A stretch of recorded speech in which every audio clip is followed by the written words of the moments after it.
Meron na lamang po tayong 13 minutes bago po sumapit mga kabombo ang alas 8 ng umaga.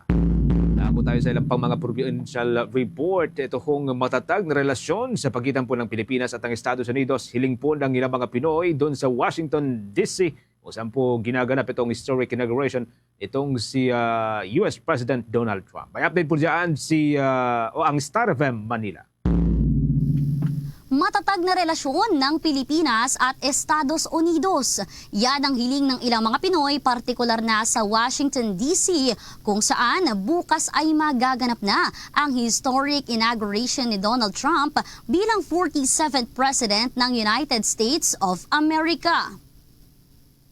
Naghahanda na nga ang mga Pinoy sa DC. Mula sa isang massive outdoor event ay nailipat nga ito sa isang indoor ceremony sa loob ng Capitol Rotunda dahil sa naitatalang mababang temperatura. Makalipas nga ang 40 taon matapos ang naging panunumpa ni dating US President Ronald Reagan noong 1985 dahil na rin sa malamig na klima na umabot sa 7 degrees Celsius, muling gaganapin ang panunumpa ng bagong Pangulo ng Estados Unidos sa Capitol. Inaasahang humigit kumulang 700 na mahalagang opisyal at personalidad ang dadalo sa US Capitol tulad ng mga members ng Congress at piling mga VIP. Bukas naman para sa mga taga-suporta ang Capital One Arena na inaasahang dadaluhan ng nasa 200,000 na mga individual. Sinisiguro naman ng Secret Service, DC Police at iba pang mga ahensya ang mahigpit na seguridad na may tinatayang 25,000 law enforcement at military personnel na magbabantay.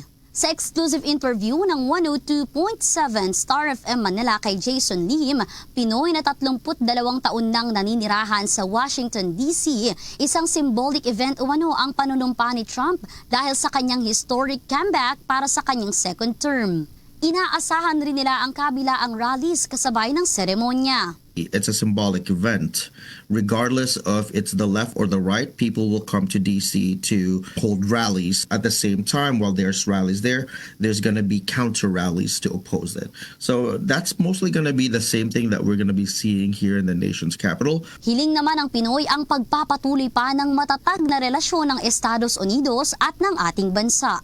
You know, I hope the relationship between America and Filipino Americans in general will continue to stay strong with Philippines, no matter what the presidency is. And there's plenty of Filipino Americans who are proud of being Filipino. That no matter who the president is, what matters is that we are Filipinos and we should all stick together regardless whether or not we agree with the policies of whoever president, whether it's the Republicans or the Democrats here in the United States. Magaganap ang 60th Presidential Inauguration Ceremony sa Capitol Rotunda, Washington, D.C. sa January 21, 2025. Alauna ng madaling araw, oras sa Pilipinas. Yan ang report mula rito sa himpilan ng 102.7 Star FM Manila. Nag-uulat Star DJ Kimi Gora para sa #1 and most trusted radio network in the country, Bombo Radio Philippines. Basta Radio, Bombo!